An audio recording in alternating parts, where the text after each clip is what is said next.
Hi, everyone. Welcome. We see that folks are still joining, but we figured we'd get started because we know there is a lot to cover about living on campus, and so we want to jump right in.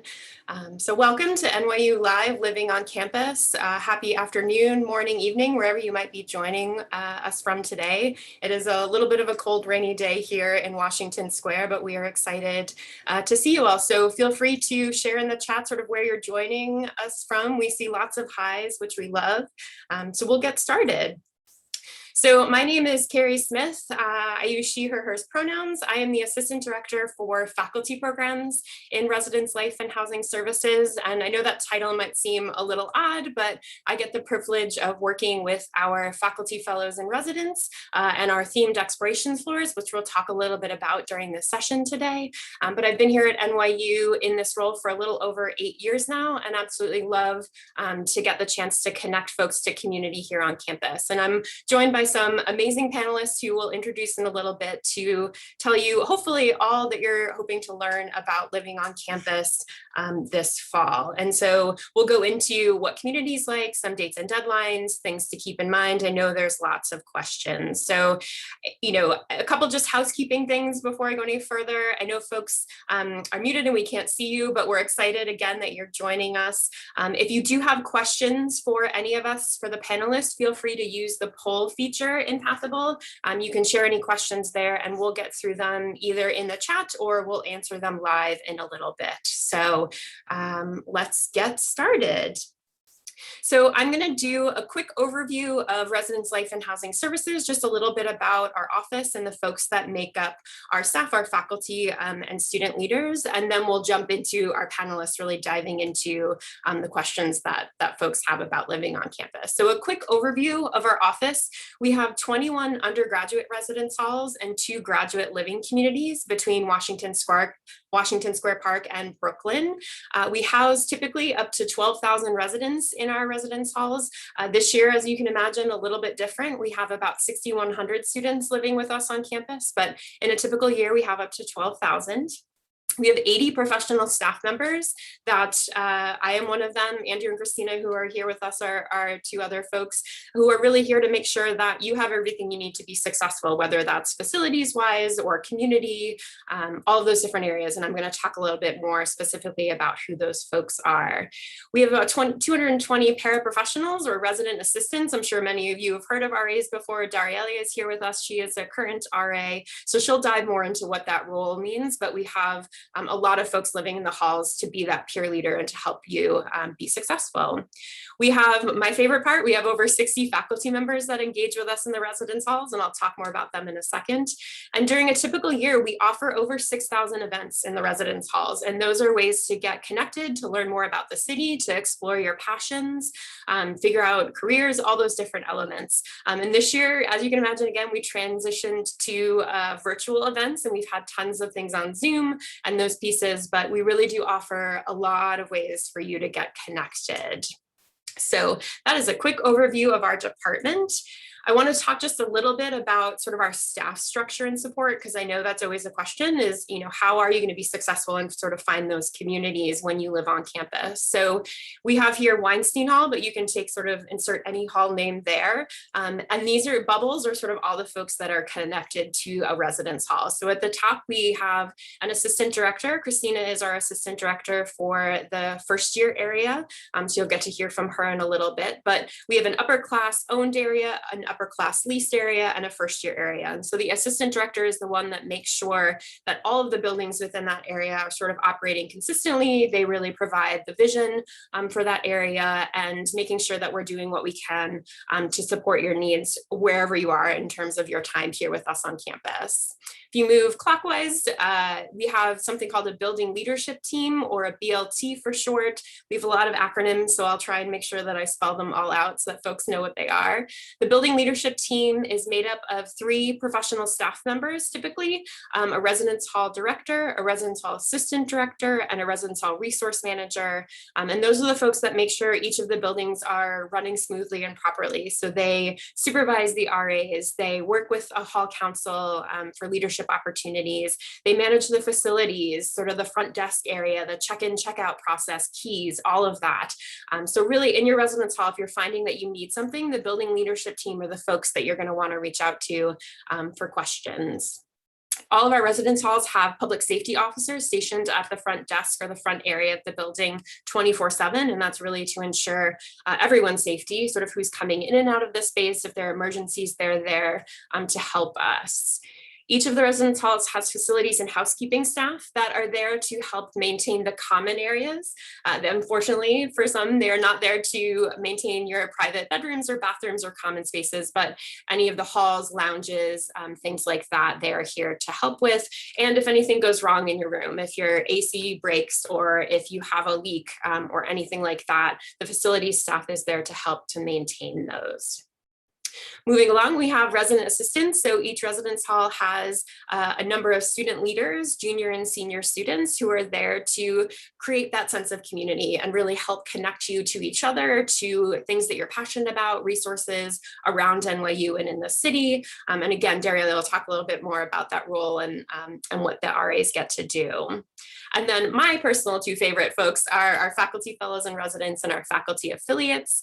The faculty fellows and residents are NYU professors that live in the residence halls with you all. They have apartments with their families and their pets and whomever, and they really do programs to connect you to their areas of passion, their areas of research, again, connected in the city. They do events at museums, sort of, again, during typical years. And so they are a great resource for you in the residence halls, along with our faculty affiliates who don't live in, but they work really closely with our themed floors that we'll talk about in a little bit. So that's just sort of, again, a quick overview of our staff structure and support in the residence halls. And so we're going to turn it over and move into our panel so that we can hear a little bit more about all these initiatives and about some of the dates and deadlines. And as I'm sure you know, there's a lot of things up in the air, right, for the fall. And so while we may not have every specific detail ironed out, we do hope that we can give you a sense of where to find information and what details we do have. So I'm going to have our panelists introduce themselves. So after I mention your name, if you all just want to share a little bit about yourself, and then we'll jump into questions. So Christina. Hi, everyone. Good afternoon. So as Carrie mentioned, my name is Christina Duncan. I'm the assistant director for our first year experience area. So that means I oversee all of our buildings that house our first year students. I work directly with the pro staff that live in those buildings. I am also one of those staff members that lives on campus, as Carrie shared, and I've been at the university for a little over 7 years now. Thanks, Christina. Andrew. Hey folks, welcome. It's very nice to spend some time with you today. My name is Andrew Steiner. I'm the Assistant Director of Housing Services. I manage the daily operations of our central housing office.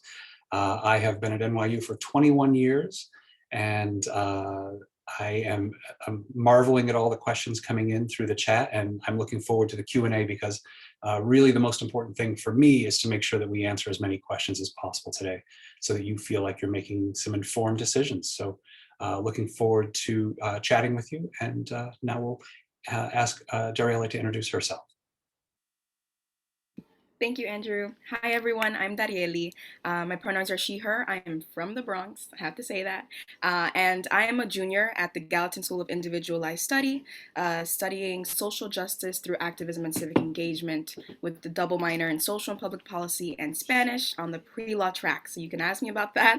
And you could also ask me about what it's like to be an RA on campus this year and what it's like to have been an IRHC member and just fully involved in the residence life on campus. Happy to be here. Awesome. Thanks to all 3 of you. So we're going to start out with Christina. So Christina, can you tell us a little bit more about the first year residence hall specifically? I know there's always lots of questions about what those halls are like, what's included, what's not, what are options. So can you walk us through that a little bit? Absolutely. So we have about 8 residence halls that house first year students. Once again, as Carrie shared, in a typical year, right? We house all of our first year students together intentionally to have students who are having similar experiences, right? All of you are entering college together for the first time. So we think it makes sense for folks to live together and to have these sorts of shared experiences. So we have traditional style residence halls, and we have a few apartment style residence halls that are options for first year students. I'll say the vast majority of our first year halls are traditional style, which means the rooms are suite style, where students have bedrooms, or if it's a studio, it's one bedroom and their own bathroom within the room, right? Our apartment style halls, they're full apartments, right? So several bedrooms, bathrooms, and a full kitchen in those residence halls. And so I think a great thing about our halls, they are located in incredible neighborhoods in Manhattan and Brooklyn. At our Manhattan campus, all of our halls are within at least a 15-minute walking distance from the main campus. Quite a few of our residence halls are right around Washington Square, which is our campus hub, which you folks will get to learn. All of the action happens around Washington Square Park, and we make sure to keep our first year students as close to campus as possible. All of our buildings have amenities, right? The amenities vary, but across the board, our buildings have bike rooms for students who bring their own bikes to campus. We have music practice rooms for students. So there's a lot of opportunity to practice your cello, piano. All of you with beautiful voices, right? You have a space that's soundproof to practice your content for class. We have lounges. Some buildings actually have lounges that are outdoor courtyards, which are pretty awesome features. Vending machines, and then all of our residence halls have laundry rooms that students can use to wash their clothing. There is a cost associated, but very conveniently located, a lot of washers. So it's pretty awesome. We provide that in-house for our students. I'll say the rooms also, they come with standard furniture. So I suggest folks check our website before you begin purchasing things. When we get to the point of when we're ready to move on campus, there'll be more information on what to bring, what not to bring. But if you'd like to get a jump, just go ahead and check out our website so you can see the types of furniture that we provide. It's standard across campus. 2 buildings that I'll highlight. So you may have heard of Brittany Hall. So it's one of our residence halls. It's on 10th Street. That is one of the traditional style residence halls that I mentioned. Brittany's a really beautiful building. It has options for students to have single bedrooms, to be in double bedrooms, a lot of variety. And it's one of those halls that has all of the amenities that I just shared with folks, and has a really great location to campus, right?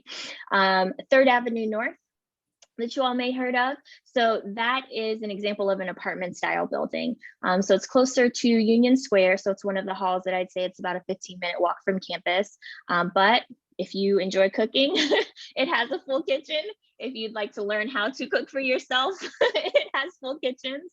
And the RAs there do a lot of programming to try to teach students how to cook and do those things. And it's also one of our buildings that has one of those open air courtyards that I mentioned. So both really awesome communities.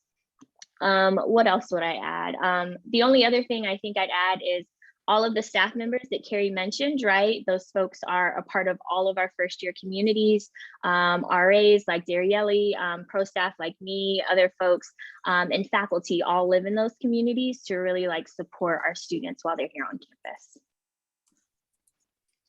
Thank you, Christina. And I threw in the chat, we can throw it in there again. I know there's a lot of folks opposing things, which is great. The website where all our residence halls are listed, and you can find out more information. I know there's some questions about where's a dining hall, all those pieces. So all of our residence halls are on there. You can find quick videos that Andrew helped put together and get posted so that you can get a virtual tour of the spaces and sort of get a better sense of what they look like. So definitely check out our website for all of that information.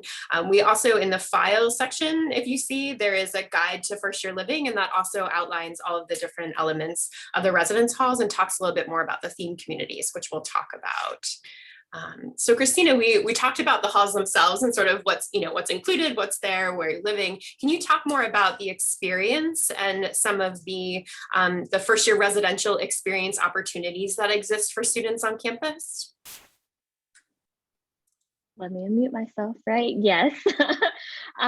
So we have something that we refer to as the first year residential experience. And so essentially what that means is we work to create a common experience across campus for all of our first year students that is geared specifically on experiences, challenges, and the type of support that someone would need their first year in college. Taking into consideration, most students, this is their first time living away from home, right? Independent living can be a huge adjustment. A lot of folks, this is their first time living in New York City on their own. And for our international students, right, moving to an entirely new country. And so these are all things that we take into consideration, and our RAs work really closely with the professional staff in the building to come up with events and educational opportunities that are really focused on giving our students these types of experiences to really just help them learn and grow, right? We focus a lot on students' connection, so connecting with their suite mates, their roommates, connecting with the other folks that are living on their floor, and thinking about the larger community, but then also how our students are getting plugged into the main campus. And so we start with a small circle when it comes to helping students build community and build connection, and work our way out to really teach them how to get engaged and how to get plugged in with the larger university community. So our RAs, they really get to know the residents very well, right? All RAs start off the year by having intentional conversations with every student that is under their charge. So Carrie mentioned in a traditional year, we have around 6,000 first year students. That is 6,000 conversations to start the year off, right? And it's a really great foundation for us to really learn who's in the building. And it helps the RAs really learn how they can best support these students. So aside from the RA programming, right, there's opportunities for students to get involved in hall council. So it's essentially a student government for that specific community. It's a great opportunity for leadership development, skill building, and the students get to plan programs themselves. So all of the events, they aren't just coming from the RAs, it isn't just coming from the staff. Students can really take a hand in planning what their experience will be like in the hall that year. So we push out a lot of information similar to the flyers that you see on your screen through bulletin boards, emails. We use a lot of social media to connect with folks to really make sure students are aware of what's going on, to make sure they also get connected to the faculty that live in the building. As Carrie shared, it's a really great opportunity for students to really start building connections with our faculty outside of the classroom, which is something that we really believe enhances the student experience, and then makes them more comfortable working with their faculty and speaking with them in the classroom settings where they'll see them regularly.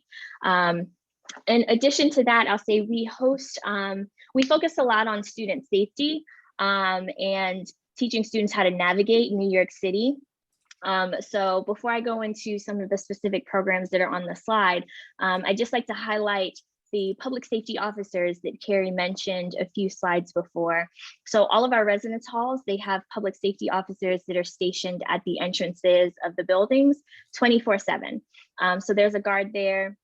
There's a tap access system at the entrance of all of our buildings that students are required to do every time they come in to make sure that folks who are entering the building, right, are folks that are supposed to be in the building.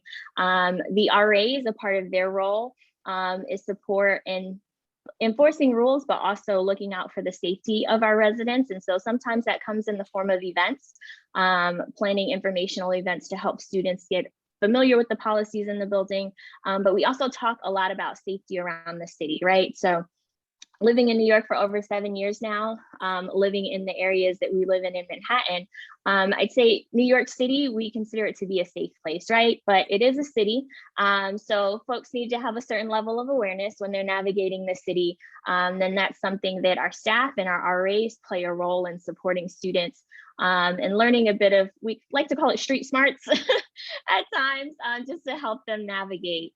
But aside from sort of safety programs, so the poster that you see, I'll say in the left-hand corner of the screen, what to expect. So that's a really incredible event that our building staff, they host alongside the faculty that live in the building. And once again, we're focusing on our students and helping them get acclimated to campus. And so this program, we usually host it the night before the first day of class.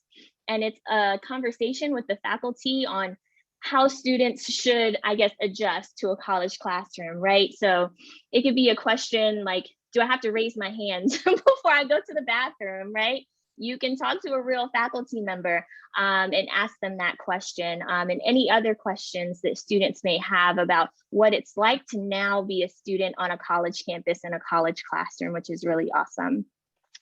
The Pen Pals program, I'll highlight that. So that was a new program we started this year. Considering the circumstances we're in with COVID, right?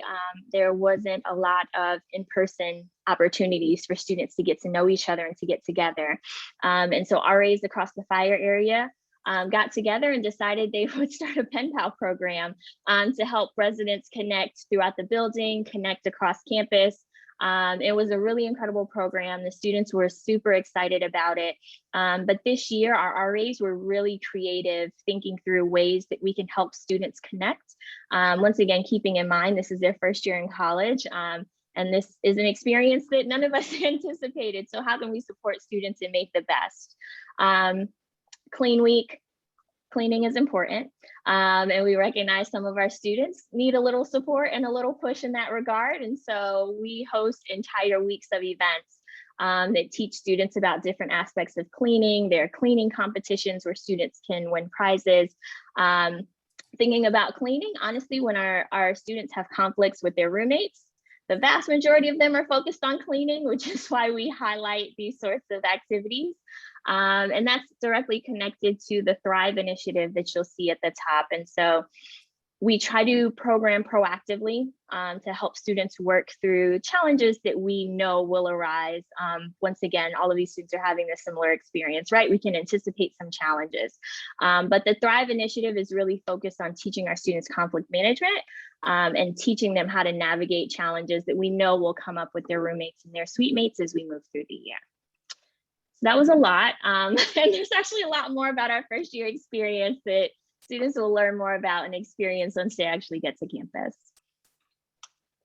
Thank you, Christina. The pen pals is still one of my favorite ones. So I have one more question for Christina about expirations, but I just wanted to comment. I know there are a lot of questions about assignment process and all of that. Andrew's going to talk a lot about that in a little bit, so we will get to those questions. And I've seen some questions about, is the COVID vaccine required? Things that our office aren't really determining, or questions about financial aid. So we'll try and redirect if there are questions that we are not responsible for making them, but just wanted to address that because I know there are a lot of questions, great questions in the chat, but we're just not going to get to everything today. And so definitely feel free for dining questions, feel free to check out the dining website. We can share that again and pieces like that. But we will get to assignments, and Daria will talk about the RA piece, which I know is coming up a lot. But Christina, we're going to ask you one last question before we let you rest. Can you talk to us a little bit about what explorations floors are, or in the Goddard Residential College, and why students might want to apply to those? Definitely. So exploration floors, as you see on the screen, so they are floors of students that live together because they have a common interest, right? So it's a really great opportunity to live and engage with folks that have similar passions. So if sustainability is a huge passion area for you, we have a floor for that, right? If you are a theater buff, we have a floor for that. And so there is an RA and a faculty member that's assigned to that floor, and they plan events that are really focused on that topic area. And oftentimes students in that community, they also get actively engaged in assisting with planning programs because, as I shared, folks are all equally passionate about this topic. And so it's a really great opportunity to live in a community with some like-minded individuals, right? So any student can apply to be a part of an exploration floor. Generally, it's a part of the housing application. And if you are one of those students that when you look at our website and you see the explorations floors that are available, you see floors that speak to you, apply. right? It's a really, really great opportunity to build communities and build friendships with folks that will last well beyond your first year. And another opportunity, an added layer of direct connection with faculty outside of the classroom. It really enhances the student experience in our halls. Thank you, Christina. And I know folks are asking where you can find a list. We just shared the link in the chat. So, or you can Google Explorations NYU. Most of the time to find anything, I Google whatever I'm looking for, NYU, and it will lead you right there. Great. So we are going to transition, Darielle, to ask you some questions. And maybe just to start off, we're curious, what is your favorite part about living on campus? That is quite the question. I love it all. I'll start by saying that. I will say definitely the feeling of independence, sort of being kind of on your own and exploring the city at large, but as well as like the atmosphere, the people that you're surrounded by, so many great minds at NYU.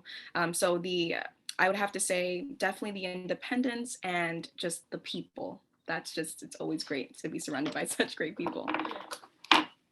And I know a lot of folks are asking about sort of what is it like to be an RA and what is the application process for that? So if you could talk to us just a little bit about what that looks like. Yes, the RA process. So you definitely have to start by doing a little bit of homework, and that is to read up on what the role actually requires of you and being real with yourself and saying, hey, can I do this? Do I have the capacity to do this? As well as actually talking to RAs who are, currently RAs, right? So talking to them and interviewing them about what it's like to be in the role and getting sort of like a background feel, as well as then going about the application. So the first part of the application is kind of pretty straightforward. You do need 2 references. And after that, then you'll be invited for a group interview. The group interview is to see how do you interact with other folks. And this is so big. It's a big part of the RA role to work on a team and be a team player. So that to me was very, very monumental in the role. And after that, you have your individual, it's quite a process, an individual interview with an RHAD, which is a residence hall assistant director, and following that, a written reflection. So that's the process, like sort of that way. But yeah, so it's a little bit of a process, but it's also really rewarding when you kind of go through it and talk to other RAs. Thank you. And this question might connect to that a little bit because RAs are, it's typically for your junior or senior year, right? So for your first year and sophomore year, you're really connecting and sort of building those experiences. And so can you talk to us how you connect with residents on your floor in your community as an RA? And what advice would you have for folks who are really looking to get involved in the residence halls? Yeah, that's a great question. Thank you. I will preface, I'm very, very biased. I lived in Brittany Hall, my first, and that is where I'm an RA currently. So Brittany Hall is my hall. So my first year, I engaged in IRHC and kind of hall council. I was president of my hall, and that right there was like a big kind of intro into what it's like to be on a team and what it's like to live on campus. So that was my first year, and then I was involved in IRHC, part of advocacy work on campus, and kind of making it a better place for all students to live. And so now, as an RA, how do I engage with my residents? Well, first, I help with the hall council at Brittany Hall. So I'm one of the RA liaisons. And we kind of work together to make programs and to speak to residents and to see what everyone is kind of interested in and what we can do to make this a more comfortable and like fun year, especially being their first year on campus. And also just talking to my residents, like genuinely like chatting, they text me, we jump on Zoom calls anytime. So really trying to gauge, what they're feeling, how they're feeling, and always kind of plugging in resources. I know that, sometimes it is a little overwhelming getting so many emails, but I do understand maybe coming from someone who is also a student, who is also kind of living in this time with them, can be a lot more comforting. So yeah, we just genuinely just chat. That's important, right? That connection now is so important, especially when we can't see folks all the time. Kind of going off of that, do you have a favorite program that you've done this year virtually, in either in Brittany as an RA or sort of here at NYU in any of your many, many leadership roles? Yes, I will say I did an RA this year. I did Latin dancing. Okay. And it was my family's from the Dominican Republic. So I got, and since I am from the Bronx, I went to my favorite place with, the RHAD, Blake, he's amazing. With his help, I got some tres leches cakes. And for those who did show up to the program, I showed a whole choreography of bachata, which is a form of dance that's very popular in the Dominican Republic. Sort of just introducing that to them, and to see the different faces and the different backgrounds kind of really willing to learn and jump on Zoom and actually dance with me was was really, really rewarding. And of course, there's been so many other in the past couple of years programs that I've been to. And I did mention I lived in the social justice theme floor at Carlisle last year, which was super rewarding because most of our programming was dedicated and like sort of fixed on those of us that are interested in social justice work. So great programs all around. Thank you. Awesome. And there are several social justice themed floors for in the first year halls as well. So that's a great point for the explorations piece. So I'm sure we'll come back with more questions in a little bit, but we're going to transition over to Andrew, who's probably going to answer most of the questions that are coming through in the chat about dates and deadlines and things to keep in mind. And he has a whole list going. I've been keeping, the old fashioned way, a Post-it note. Perfect. We love that. So Andrew, let's talk, obviously, as we said, things are in flux and things are constantly changing, but can you talk to us a little bit about what are some of the deadlines that folks should keep in mind now for the housing process? And I'll pull up that slide. Sure. So yeah, so y'all are some fast typers, I can tell you that in the chat. So let me just go over some dates and deadlines that I think are going to be helpful to you and try to answer some of the questions rapid fire based on some of the notes I've been taking along the way. Couple things. If you have a medical need connected to your housing needs, you need to, in addition to submitting the housing application in the housing portal online through NYU Home, you also need to contact the NYU Moses Center for students with accessibility. So you would apply through the Moses Center for a reasonable housing accommodation if you have a medical need connected to your housing needs. The medical staff at the Moses Center would then review your application, and if they approve you, they will notify my colleague Cami, and Cami would then look for a housing assignment that meets whatever medical needs you might have. So that's one thing to keep in mind. It says April 14th, but if it's a day or two beyond that, I'm sure the Moses Center will still accommodate as best they can, but get that information into them as soon as you can. May 1st is the deadline for new incoming first-year students to submit their online housing applications and to submit their online payments, their housing reservation payments. It's the $1,000 housing reservation payment. You submit that to the bursar's office. So May 1st is that upcoming deadline. At the moment, June 15th is the housing cancellation deadline. So if you were to apply for housing and submit the $1,000 reservation payment, if you cancel by June 15th, we would reimburse you, we would refund that reservation payment. After June 15th, you're committed. It's like signing a lease, right? So there are ways to cancel after June 15th, but you would not get the $1,000 reservation payment back. And what I mean by cancel is if you withdraw from the university or take a leave of absence or defer your admissions for a year, those are acceptable reasons to cancel. But once the cancellation deadline itself is passed, you're held to the terms of the housing license, which is part of the housing application process. So the housing license is usually only a couple of pages. Read through it carefully to make sure that we're all on the same page about what to expect in terms of what you are committing to and what the university is committing to for you. Housing assignments typically are made around the second week of July. About 90% of housing assignments are typically made by the second week of July, but it takes us, through the first to second week of August to get all of the housing assignments done. So not all housing assignments go out all at the same time. They're done on a rolling basis from the second week of July to the second week of August. So keep an eye on that. I see there have been a lot of questions about when is check-in day. We don't have that answer yet. We don't have a lot of answers to a lot of things right now because, as we've all had to learn this past year, my mother used to say patience is a virtue, but boy, our patience has really been tried this year with the pandemic and the guidelines that we've had to follow. So much of what NYU has done over the past 14 months or so has been with an eye on safety. Number one, convenience is a distant second, right? Safety and good health are first priorities. So we do want to make sure that whatever our application and assignment model is, whatever our density model is for the residence halls, as Carrie mentioned at the start, we typically house about 12,000 students during a typical year.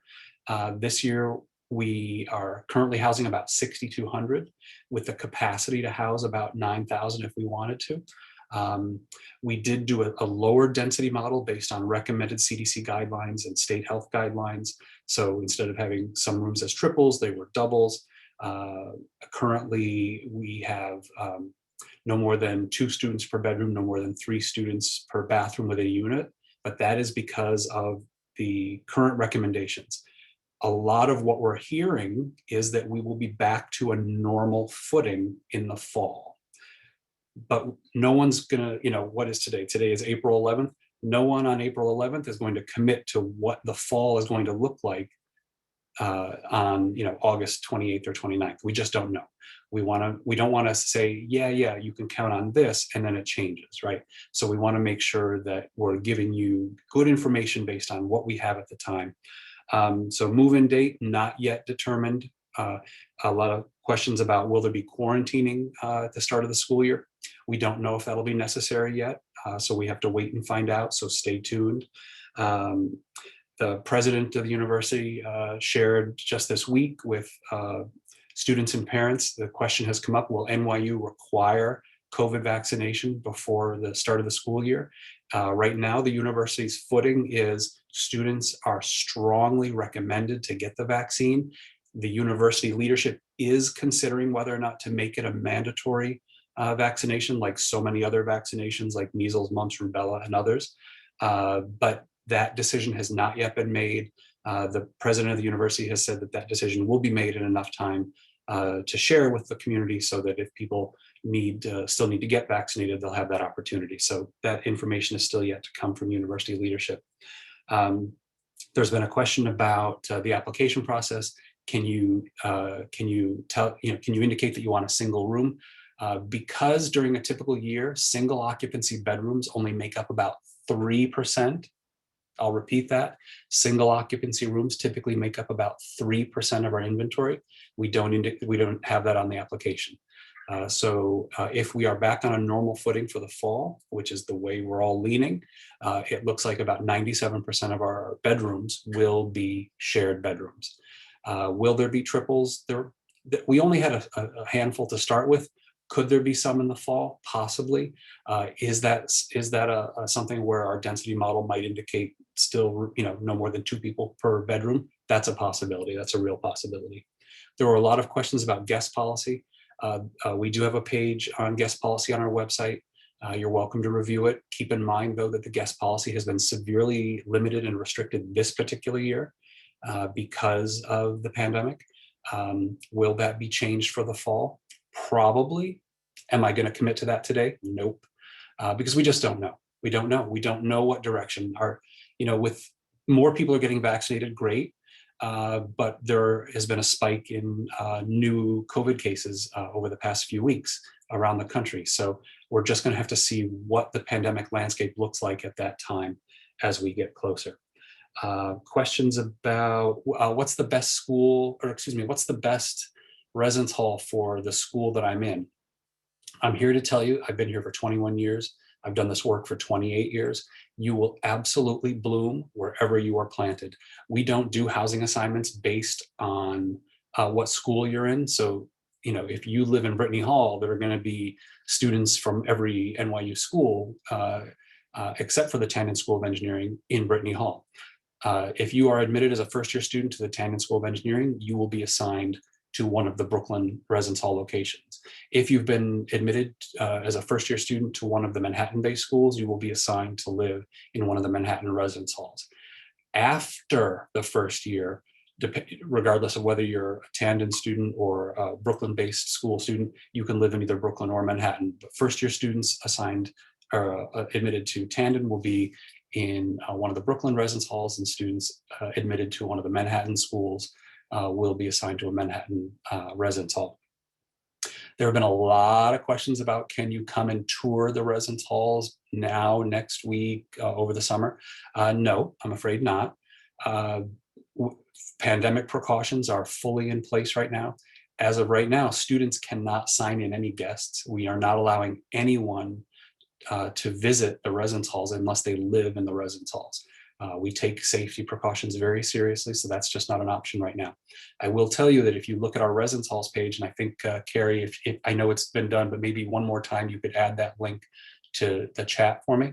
We do have a page with descriptions of our residence halls. On each of those pages, there's a short video, a virtual tour of each of the buildings. I commissioned those videos from our NYU TV office to work with our students. And I said, I want you to find the smallest, darkest rooms in every residence hall, because what I don't want is for someone to look at one of those videos and say, hey, that is totally misleading. That's not what it looks like. I wanted you to have a realistic expectation of what the halls look like and feel like. When I first saw the videos, I remember thinking, oh gosh, a couple of them, I almost asked them for like 10 seconds. I almost said, hey, let's redo this one because there's dirty dishes in the sink, the bed's not made. And then I thought, that's what it looks like sometimes, right? So truth in advertising is very important for us. I also want to be clear, there's a term in New York real estate, it's called cozy, right? So I would say that all of our residence hall rooms are cozy, which you can well imagine translate to small, right? So think small. Most rooms are shared. I would say, every student receives an extra long twin mattress, bed, a desk chair, drawer space, which could either be a dresser or drawers under the bed, and hanging space, which could either be a wardrobe or a closet, right? So plan on this much space to hang your clothes, and if you get more, great. But rooms are cozy, so you will be sharing tight space with folks.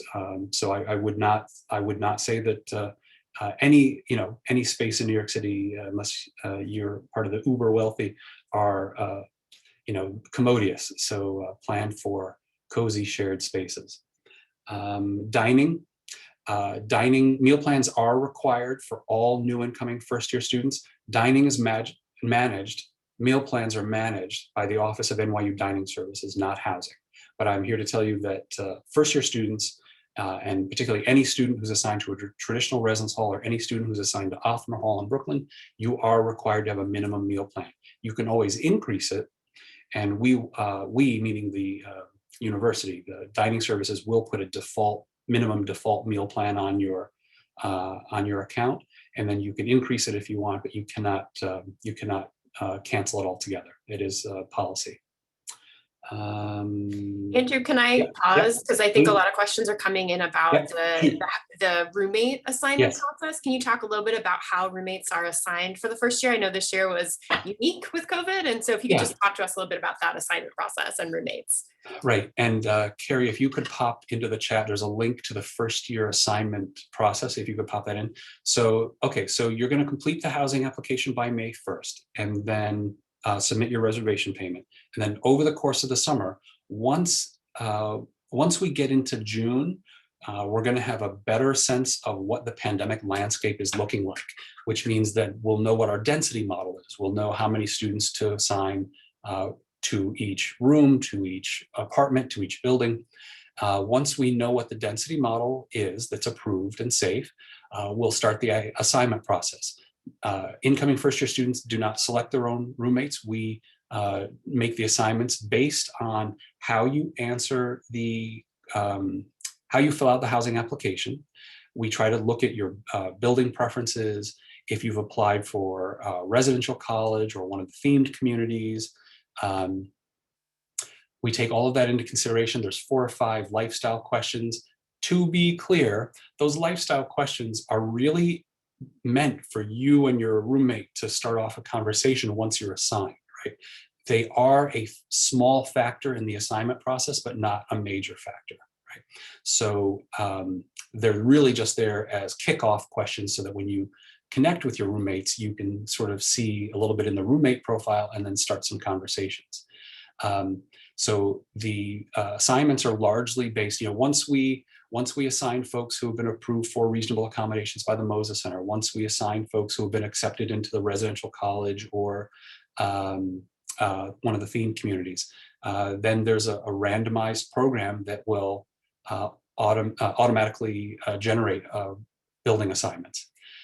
We are very successful in that, I would say something like 80% of students, 75 to 80% of students are assigned to one of their top 3 preferences.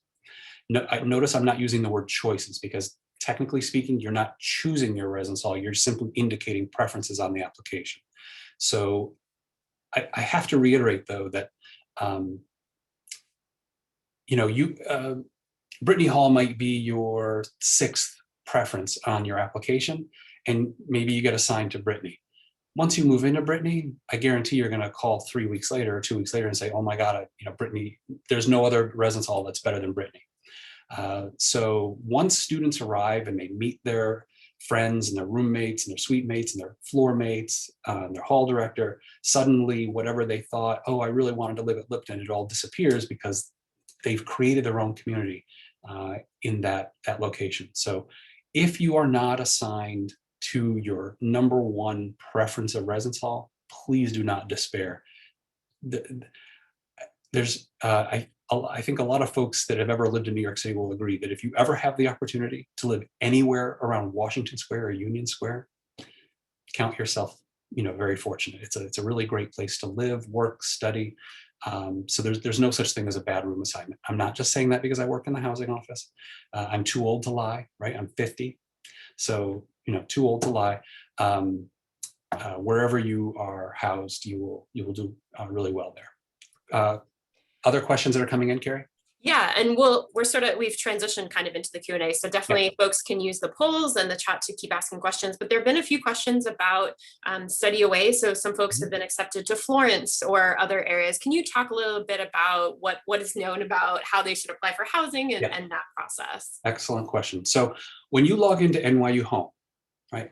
Let's say you've accepted admission to NYU, you've enrolled, you fill out your housing application, you submitted your reservation payment, you've got your assignment, whatever the case may be.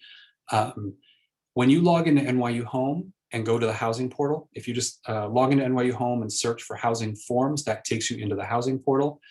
The housing application you see is based on the study agreement you have with the university. So if you've been admitted to NYU New York City, you're going to see the New York City housing application. If you've been admitted to NYU and your location is Florence or London or Paris, then you're going to see the housing application for that location. I did see a couple of questions in the chat that said, well, what if I'm admitted to NYU Florence and then, heaven forbid, there's a resurgence of the pandemic and something happens in Florence? We don't anticipate that happening, but then if your study agreement is then changed to New York City instead of Florence, then you'll see the New York housing application and you would fill that out. The reservation payment that you already made would transfer directly right over there, so that would not have to be made again. Perfect. And maybe I'll ask you one more, Andrew, and then I'll shift. So if folks have already filled out their housing application, done all of that, are they able to go back in and change preferences and all that, or is it sort of set in stone? Great. Yeah. So if you, after today, after chatting, if you, after doing some more research, if you want to change anything in your application, you have access to it. Just go back in and change it. And you should make any changes before May 1st. Insider's tip, You can probably make some changes after May 1st, but once we start the actual assignment process, you'll be locked out. So if you want to see if you can make a change, if you can access the application, that means you can make changes. If you can't access the application, that means we're working on assignments. Perfect. Thank you. I'll give you a break, Andrew. You've been answering everyone's questions because you have all of the information. I know there's been a few questions, and you can look and browse and see if there are other things that are coming up. I know there's been a few questions about themed engagement communities, and so maybe I'll just talk quickly about sort of the application process for that. It's part of the housing application. So when you log in there, you'll see a section for themed engagement communities. There's where you can preference up to 4 floors or buildings. That's where you'll see Goddard Hall. Some folks mentioned, oh, I can't see Goddard as one of the halls to list as a preference. You'll see it in the themed engagement community section, along with all of the other floors that we shared in the link earlier. And so you list up to 4 preferences, and we just ask you one short essay question, which is, what are you going to contribute to these communities? And so feel free to share why you really want to live on the NYU show floor, or why you want to live in Big Apple Big Screen, or why you want to live in Black Violets. And so we review all of those and make decisions. And some floors are certainly more competitive than others. NYU show, we usually get 200 applicants for about 40 spaces. But then some other communities, it's a little bit more close to the number of spaces that we have. So that's part of the housing application process. Again, Goddard is included in that, and the themed engagement communities. Darielle, I don't know if you want to share any more about sort of what, your experience and what that was like, and what you found from being a member of that floor in Carlisle. Yeah, being a part of the social justice floor was great because every single other person that lived on my floor was studying something very similar to me. And so I made pretty great friends and a pretty good community there, as well as my RA who just made programs based on social justice around New York City. And so that was really rewarding. I also will say, as I'm not an RA of a themed floor in Brittany Hall, but I know my fellow RA friend kind of does the music theme floor in Brittany. Brittany is a pretty big Tisch spot. So a lot of Tisch students end up living in Brittany, which is great because of the big stage and the big rooms. But I will say that he also has a really great time kind of making programs solely based on those, kind of interested in music. Those that live on that floor are typically studying music or practicing music. And so, yeah, I think it's a super focused community and you really get the most out of it. Thank you. And I know it said, is it true you can get placed in one that you didn't apply for? No, we only look at your preferences. And so you would only be placed in a floor that you listed. And then if you aren't placed, say you only applied to NYU show and it was really competitive, you will then defer back to your other preferences. And so it's not like you're kicked out of the process. We look at that and then we make determinations from there. You also have the option of indicating if you prefer lower cost housing over an explorations floor. And so if there isn't a lower cost option on that community, then we would defer to giving you the lower cost space. So we do take all of those preferences into account. Big Apple Big Screen is also a very popular one in terms of film and all those pieces in Brittany Hall, but you could see all of the listings on our website, which we'll add again. This question we had for Andrew, but I'm actually going to maybe shift to Christina. And I know we don't have a move-in date ready, but Christina, could you talk maybe a little bit about what should folks be thinking about for move-in? Maybe a combination of what last year looked like in typical years, but what are just some things to sort of keep in mind when thinking about getting ready for a move-in? Well, first, get excited because the day is full of a lot of energy. We prepare all summer to welcome you all and to try and make the move-in process as smooth as possible. So first, get excited, right? As I shared previously, go to our website and really take a look at what we provide in each of the rooms. But we also have a link on that same page that says, this is what not to bring. So please make sure you review that list before you begin purchasing items, because there are some things that are prohibited in the hall, mostly for safety reasons, right? And I'd say the next step, once you go through the application process and you find out who your roommate or who your suite mates are, you all should connect and talk about who's bringing what, right? If there are 2 of you in a suite, it doesn't make sense to have 2 microwaves. So maybe talk and find out who's going to bring the microwave, so you can start planning ahead of time for what you'll actually bring with you. So this past year, we used a move-in appointment slot system. So students were able to sign up for a specific day and a specific time to move into their hall. We anticipate having a similar process this year. It went really smoothly for us. So you know what time, where you need to be. We will share a lot of information with you regarding what move-in will look like at your specific hall. As you can imagine, moving in New York City, it can be a bit challenging. So we do our best to provide as much information as possible so you all are prepared to navigate the city, whether you drive into the city or you fly into the city and take a cab or an Uber from the airport. So we provide a lot of direction. We will have a lot of staff on site, a lot of RAs, other student staff members, public safety officers will be present, and all of us, we work together collectively across campus to make that process as smooth as possible. There will be offerings on campus for family members. So depending on what the opening looks like for us this year, in a typical year, there are opportunities to grab tons of free food at our Kimmel Center. So that's our main student center on campus, chances for parents and family to meet faculty and administrators, and learn more about what your experience will be like. We host floor meetings in the buildings for all of the first year students to start that first step of you getting to know your RA, talking about what to expect, talking about our policies, so we're all on the same page. We, in a typical year, we have a Bed Bath & Beyond shuttle. So we actually work with campus services, and we provide a bus that leaves from different locations on campus and takes folks to Bed Bath & Beyond and picks them up and brings them back again if you arrive and you realize you're missing a few items. Additionally, though, we also suggest that maybe you wait until you get here to purchase a few things. As Andrew shared, the size of our rooms, they can vary. And so you don't want to purchase something that can't necessarily fit in your suite, and then you have to figure out what to do with it, right? And move-in night, we always host socials in every community. It's usually the first night where students get to hang out, right? Interact, engage with each other.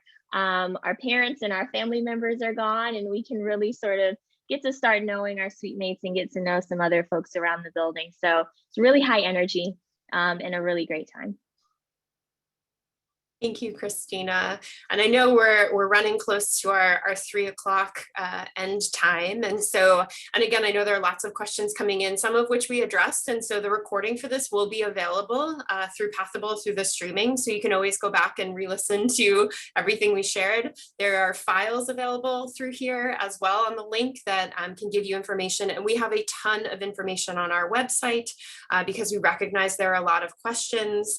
We also have a housing email address and phone number, which we can throw in the chat that folks can reach out to if you have any questions from here. We realize there's a lot that is up in the air, and so we may not be able to even answer today, and that just is going to be, we appreciate your patience and flexibility as we work through this next year. So maybe I'll pause and see, Andrew, Darielle, or Christina, is there anything last minute you want to share? Andrew, I see you nodding. Yeah, I just jotted down a couple of things from the chat. Yep. I'll go real quick. So on the housing application, if you're interested in a lower cost for financial reasons, there is a place where you can indicate that you have an interest in lower cost housing, and we'll do our best to assign you accordingly. About 90% of incoming first year students live on campus. So living on campus is not required. So if you want to live on campus, fill out the application, but it's not required. So if you live off campus, that's certainly an option as well. Assignments are not first come, first served. So, if you've already applied, it doesn't mean you have less or more of an opportunity. So for example, if you were admitted through early decision back in December or February, it doesn't mean that those students are assigned first. Students who apply by the May 1st application deadline will be prioritized for housing. If people apply late, then they would be assigned as housing is available after those who applied on time. The reservation payment, the $1,000 housing reservation payment, that's a down payment, right? So you make it's not a fee, it's not a deposit, it's a reservation payment. So if you make that reservation payment, it gets put toward your fall housing bill. So if your fall housing is $8,000, you pay $1,000 down, and you pay the $7,000 when your Bursar's bill is due in August. And that was all I had on my list. Great. Thank you, Andrew. So we have up here a few ways that you can connect with us and continue to get updated information on events that are happening and other important info. So we have Twitter, Facebook, and Instagram. Feel free to connect with us. A few just next steps of things that you can do to stay connected and stay engaged before you arrive here in the fall. So you can check out the admitted student portal. You can follow Meet NYU on social media and the NYU 2025 Facebook page. Families can request access to the NYU 2025 Parents and Families Facebook page for more information. There are tons of April events that are happening, so feel free to take a look there. And again, the deadline May 1st, so it's really important to remember for accepting offer. So I want to say a huge thank you to Andrew, Christina, and Darielle for being our panelists today and sharing a lot of information when some of it is again so up in the air. We hope this was helpful. Again, the recording will be posted. So we hope you have a great rest of your day. Keep up the excitement. It was amazing to see everything happening in the chat, and we can't wait to see you on campus this fall. So thank you all. And congratulations on your admission. Thank you.